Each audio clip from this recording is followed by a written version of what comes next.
ministros extraordinários da Santa Eucaristia,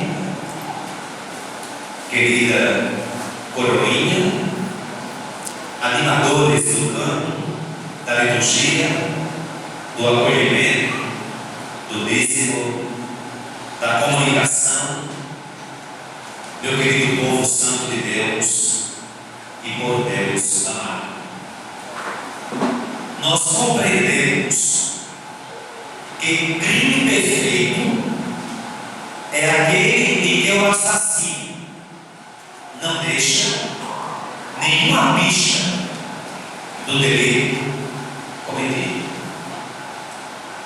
Crime perfeito é aquele que o assassino consegue omitir ou disfarçar todas as provas, não possibilitando uma conclusão do fato. A morte de Jesus Cristo durante muito tempo foi compreendida como um crime perfeito, porque perguntavam publicamente por que Jesus morreu, e ninguém tinha uma resposta concreta, algo definido com relação à morte do Galileu. Genericamente alguém respondia: ele morreu pelos nossos pecados.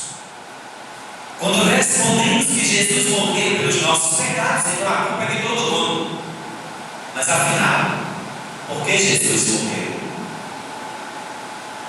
Aparentemente um crime perfeito, a culpa era de todo mundo e alguém tirou a vida de Jesus. Hoje, em Jerusalém, o apóstolo Pedro tem a coragem. Pedro fica de pé e diz em alto e bom som: vocês assassinaram o autor da vida. A quem Pedro está falando? Aos sumos sacerdotes, aos políticos da época, aos mestres da lei. Pedro, imbuído da força do Espírito Santo, ele tem propriedade e diz: vocês assassinaram o autor da vida. Assim percebemos e compreendemos que a morte de Jesus teve uma causa, e sabemos por que o assassinaram e quem o assassinou.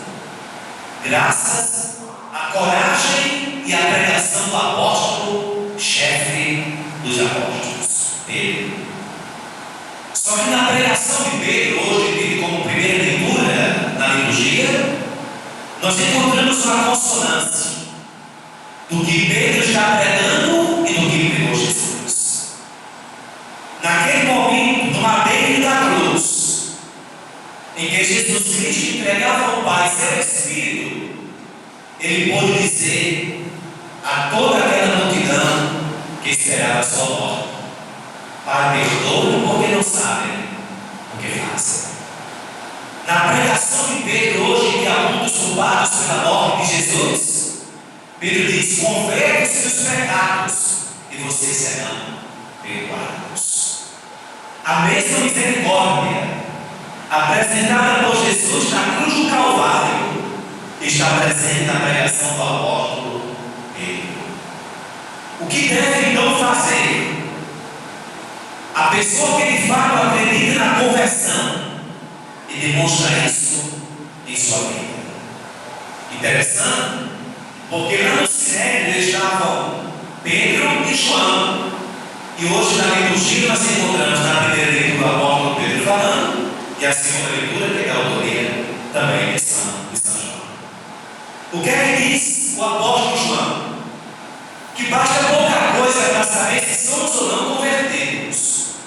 Basta fazer um exame de consciência e saber se estamos colocando ou não os mandamentos em prática. São João diz: quem diz que ama a Deus e não vê, e não ama o irmão que vê, é mentiroso. Então todo convertido recebe o perdão dos pecados. Qualquer pecador arrependido merece ser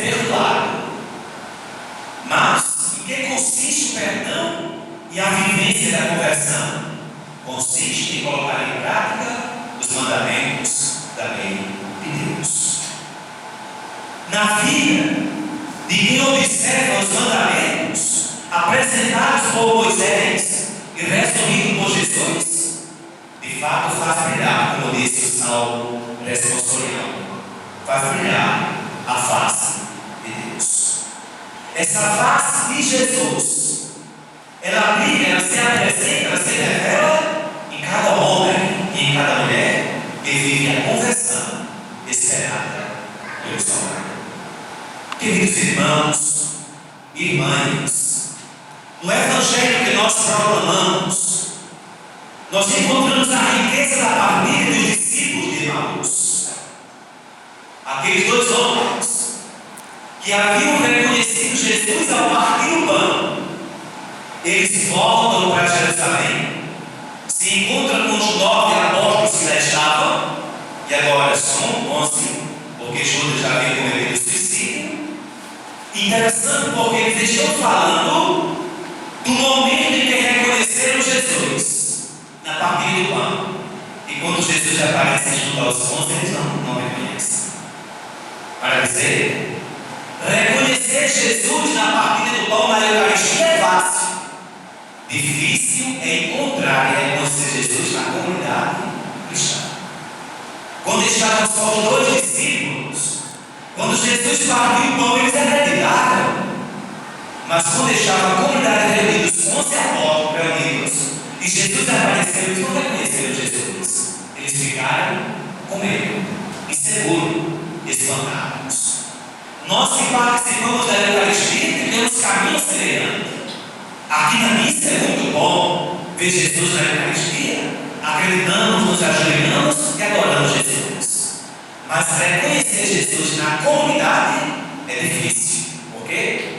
Porque nós continuamos espantados com muitos acontecimentos. Nós continuamos com medo de muitos episódios. Nós deixamos inseguros diante dos fatos. Mas é na comunidade, agora apostólica, que Jesus aparece. Para um contexto de insegurança, de medo, de inquietação, outra palavra não caberia na boca de Jesus.